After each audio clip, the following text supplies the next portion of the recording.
धर्मगुरू आशिषजी शिंदे जरी त्या बॉडी बिल्डर असल्या तरी माझी लहानी बहीण स्नेहाताई कोकणे, शेख शफीक भाऊ, नितीनजी कोटेजा, आमचे पारिवारिक स्नेही रमेश भाऊ पोकळे, कुंडलिकजी खांडे, स्वप्नील भैया गलदार, KGN ग्रुपचे आणि माझे बंधुतुल्य जहीर कादरीजी, संभाजी सुर्वे, आमचे कौटुंबिक स्नेही संजय पवार, प्राध्यापक तुपे, प्रदीपजी कोटुळे, ॲडव्होकेट आवटे, बाळासाहेब जटाळ, शिवसंग्रामच्या महिला अध्यक्ष ॲडव्होकेट मनीषाताई कुपकर, शिवसंग्रामचे जिल्हाध्यक्ष नारायणदादा काशीत, तालुकाध्यक्ष नवनाथ प्रभाळे, गेवराईचे तालुकाध्यक्ष कैलास माने, कृषी उत्पन्न बाजार समितीचे संचालक पंडित माने, त्याचबरोबर मजूर फेडरेशनचे संचालक हावळेदाजी, इथे जमलेला शिवसंग्रामचा प्रत्येक पदाधिकारी, गेले 1-1.5 वर्ष माझ्या वाटचालीमध्ये खांद्याला खांदा लावून काम करणाऱ्या शिवसंग्रामच्या सर्व महिला पदाधिकारी, आमचे चिरंजीव आशुतोष भैया मेटे, माझे बंधू नितीनजी लाटकर, माझी वहिनी, मोठ्या संख्येने उपस्थित माझ्या सर्व माता भगिनी, पत्रकार बंधू आणि तरुण युवा मित्र मैत्रिणींनो, माझ्या मनोगताला सुरुवात करण्यापूर्वीच मी एक बाब स्पष्ट करू इच्छिते. कालपासून अनेक वेळा हा प्रश्न उपस्थित केला गेला, विचारला गेला, आजच्या कार्यक्रमाला निमंत्रित कोण आहेत आणि ते का नाहीत. मुळात हा कार्यक्रमच आम्ही युवा पिढीसाठी घेतोय. आपण सर्वजण साक्षीदार आहात. ही व्यसनमुक्तीची चळवळ बीडमध्ये सर्वप्रथम मेटे साहेबांनी सुरू केली. मेटे साहेबांच्या अकाली जाण्यानंतर साहेबांची पत्नी म्हणून साहेबांचे राहिलेलं अधुरं काम पुरं करण्याची जबाबदारी मी स्वतःहून माझ्या खांद्यावर घेतली आणि त्याचाच एक भाग म्हणून आज हा 2023 मधला दुसरा कार्यक्रम होतो आहे. हा कार्यक्रमच मुळात आम्ही तरुण पिढीसाठी घेतलेला आहे. त्याच्यामुळे ज्यांची उपस्थिती इथे आवश्यक होती त्यांची उपस्थिती आहे आणि मला वाटतं हे खूप मोलाचं आहे, हे पुरेसं देखील आहे.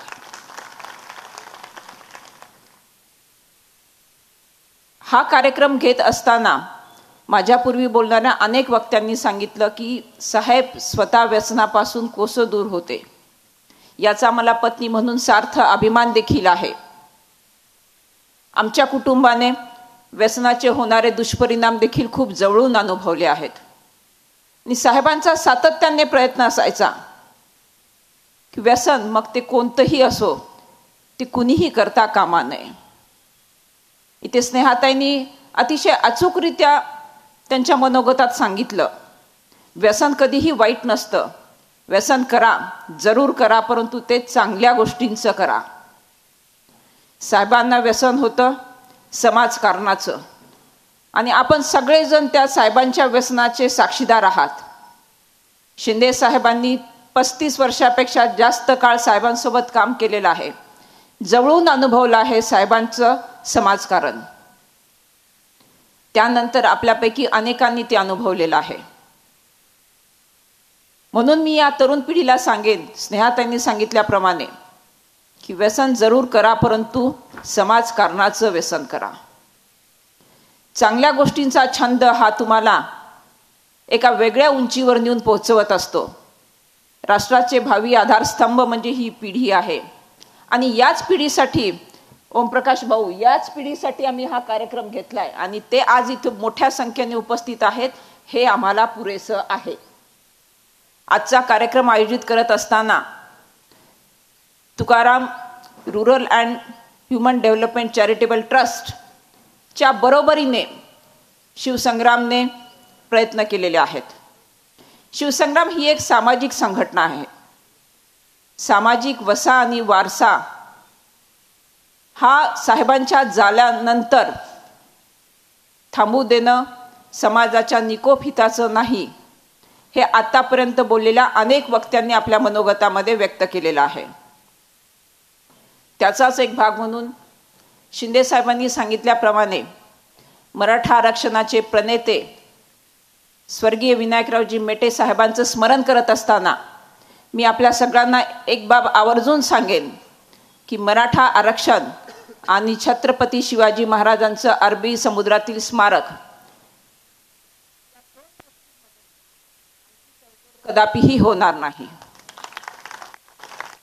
आणि यासाठी मला 100% खात्री आहे, शिवसंग्रामचा प्रत्येक मावळा त्याच्या ताकदीने लढणार आहे. या सगळ्या मावळांना मी एकच सांगेन, हम लढेंगे भी और जीतेंगे भी. नाउमेद होण्याचं काहीही कारण नाही. वाटचाल खूप मोठी आहे, पल्ला खूप मोठा आहे. सोबत कोण आहे यापेक्षा तुमच्या मनात काय आहे, इट मॅटर्स अ लॉट. मगाशी उल्लेख झाला मराठवाड्यामध्ये निर्माण झालेल्या सामाजिक दरीचा. मागच्या 1 महिनाभर आपण हे प्रकर्षाने अनुभवतोय. परंतु व्यासपीठाच्या उजव्या डाव्या बाजूकडे जर आपण नजर टाकली तर आपली खात्री पटेल की सामाजिक सलोखा काय असतो हे देखील बीडच्या मातीमध्येच अनुभवायला मिळेल. आणि मला खूप गर्व आहे, अभिमान आहे. आज मौलानाजी माझे बंधू म्हणून इथे उपस्थित आहेत, फादर आशिषजी माझे भाऊ म्हणून उपस्थित आहेत, ओमप्रकाशजी माझे भाऊ म्हणून उपस्थित आहेत, रमेशजी पोकळे, स्वप्नील भैया, नितीन भाऊ, संजयजी पवार, किती जणांची नावं घेऊ, हा फक्त नामोल्लेख आहे. यातला प्रत्येक जण जर माझ्या पाठीशी असेल तर मला नाही वाटत मेटे साहेब आपली स्वप्न पूर्ण करण्यासाठी मला काही अडचण येईल. जिथे कुठे असाल तिथे निश्चिंत असा मेटे साहेब, आम्ही आता एकदा चालायला सुरुवात केलेली आहे, आता इथून माघार नाही. आणि शिवसंग्रामच्या प्रत्येक मावळ्यांनी हे लक्षात ठेवायचं आहे की आता इथून माघार नाही. हाराकिरी करा, काहीही करा, परंतु आपल्याला आपलं ध्येय साध्य करायचं आहे. ही काळ्या दगडावरची पांढरी रेख. मेटे साहेब हे एक चळवळीतून आलेलं एक मोठं नेतृत्व होतं. जेव्हा मी होतं म्हणते तेव्हा खरोखरच माझ्या मनाला खूप यातना होतात. इथे जमलेली प्रत्येक आई बहीण माझ्याशी सहमत होईल की माझ्यासाठी हे किती कठीण आहे.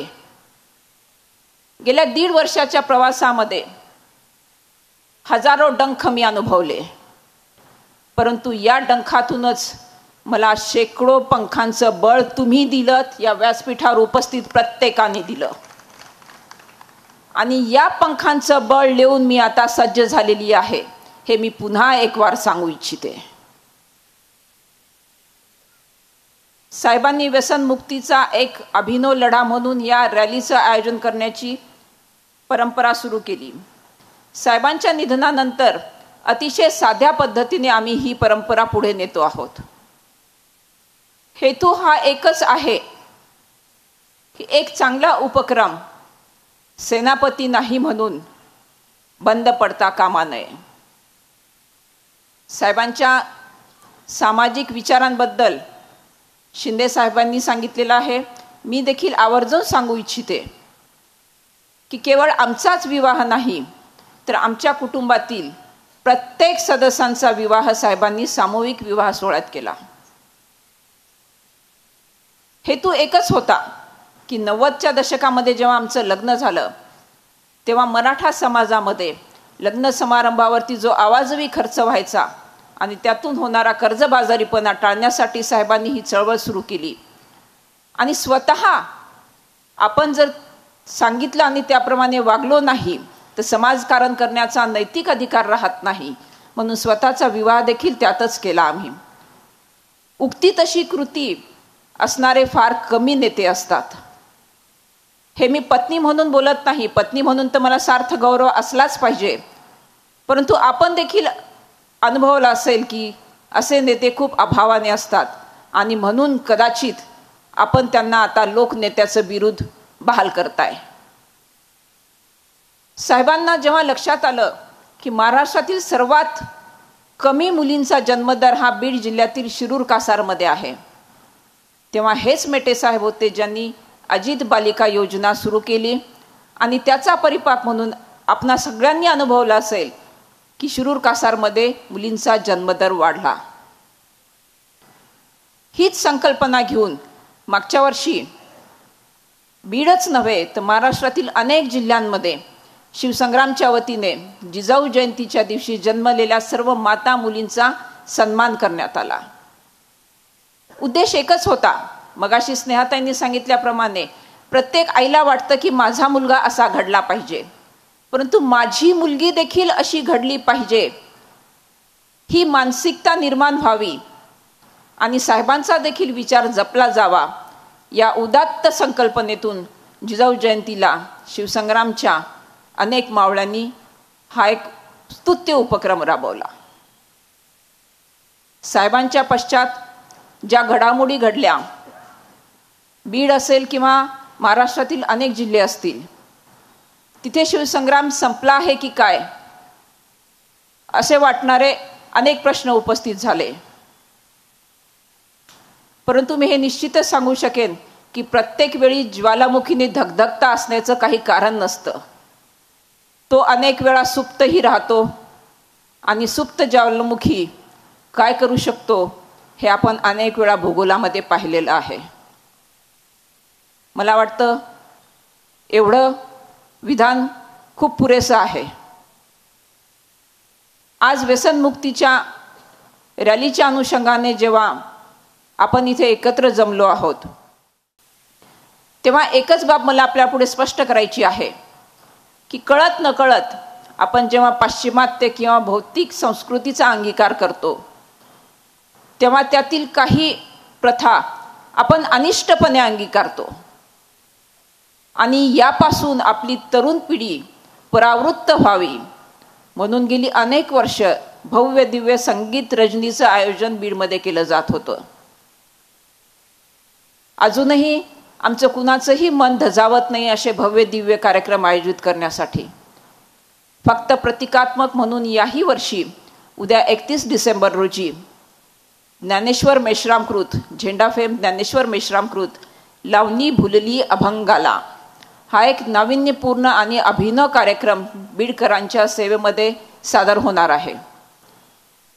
हेतू एकच आहे की उद्या 31 डिसेंबरच्या निमित्ताने तरुणाईने अनिष्ट प्रथेचा अंगीकार न करता सुगंधी दुधाचं सेवन करावं आणि परत एकदा मेटे साहेबांच्या या सामाजिक उपक्रमाला पाठबळ द्यावं. जेव्हा मी सामाजिक उपक्रमाला पाठबळ द्यावं असं म्हणते, तेव्हा माझी आपणाकडनं दुसरी कोणतीही अपेक्षा नाही. आपलं पाठबळ यासाठी मागते की एखादा चांगला विचार पुढे न्यायचा असेल तर तिथे सहाय्य खूप कमी वेळा होतं. मी ओमप्रकाश भाऊंचे आभार मानेन की भाऊंनी सांगितलं मराठवाडा लोकविकास मंचची चळवळ पुढे चालू ठेवा. आपणापैकी अनेकांना माहिती असेल की मराठवाडा लोकविकास मंचच्या माध्यमातून मराठवाड्यासाठी काम करणाऱ्या आणि मराठवाड्याच्या हिताचं काम करणाऱ्या अनेकांना गेली अनेक वर्ष सन्मानित केलं जात होतं. ती चळवळ जर थांबवायची नसेल, म्हणजे आपल्या भूमिपुत्रांचा गौरव करायचा असेल, तर ही चळवळ ओमप्रकाश भाऊंनी सांगितल्याप्रमाणे अनेकांच्या सहाय्यातूनच पुढे जाणार आहे. त्यामुळे परत एकदा मी त्यांचे आभार व्यक्त करते की एक नवीन मुद्दा त्यांनी आम्हाला दिलेला आहे मराठवाडा लोकविकास मंच कार्यरत ठेवण्यासाठी.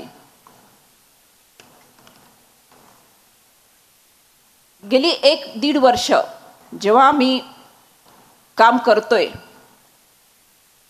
तेव्हा स्वाभाविकच मला तुम्हाला हे सांगण्यासाठी संकोच वाटणार नाही.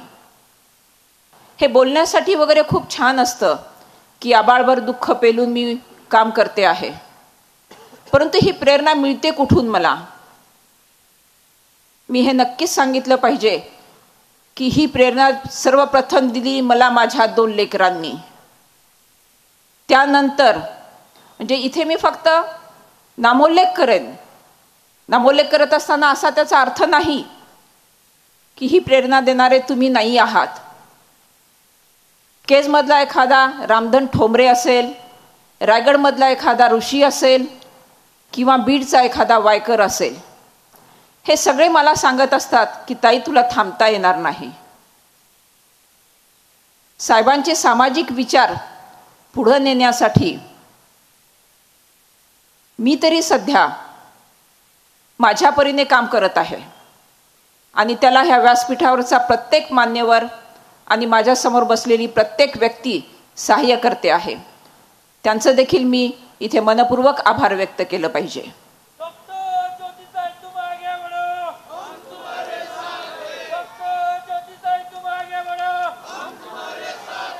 साहेबांचा पिंड समाजकारणाचा असल्यामुळे साहेब जेव्हा शेतकरी, गोरगरीब, कष्टकरी यांच्यासाठी काम करत होते, त्याच वेळेस आपण हेही पाहिलेलं आहे की साहेबांनी ते करत असताना त्यांच्या प्रतिष्ठा किंवा पदाचा किंवा खुर्चीचा कधीही विचार केला नाही. दुर्दैवाने त्यांची अनेक स्वप्न अधुरी राहिलेली आहेत. मगाशी काशीद सरांनी सूत्रसंचालन करत असताना म्हणजे मला माझ्या मनोगतात ज्या ओळी व्यक्त करायच्या होत्या त्या सांगून दिल्या, पण मला अजूनही तो मोह आवरत नाही. जेव्हा मला आपला निरोप घ्यायचा आहे तेव्हा मला ह्या 2 ओळींच्या साथीनेच निरोप घ्यायचा आहे. विझलो आज जरी मी हा अंत माझा नाही, विझलो आज जरी मी हा अंत माझा नाही, पेटेन उद्या नव्याने हे सामर्थ्य नाशवंत नाही. शिवसंग्रामच्या मावळ्यांनो लक्षात ठेवा, हे सामर्थ्य नाशवंत नाही. आपणा सर्वांचे आज या रॅलीला उपस्थित राहिल्याबद्दल व्यासपीठावरील सर्व मान्यवरांचे मी मनपूर्वक आभार व्यक्त करते आणि थांबते. जय हिंद, जय महाराष्ट्र. धन्यवाद.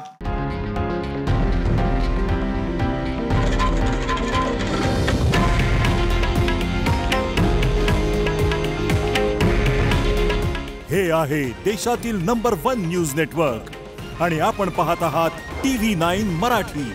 काळजी तुमची, हित महाराष्ट्राचं.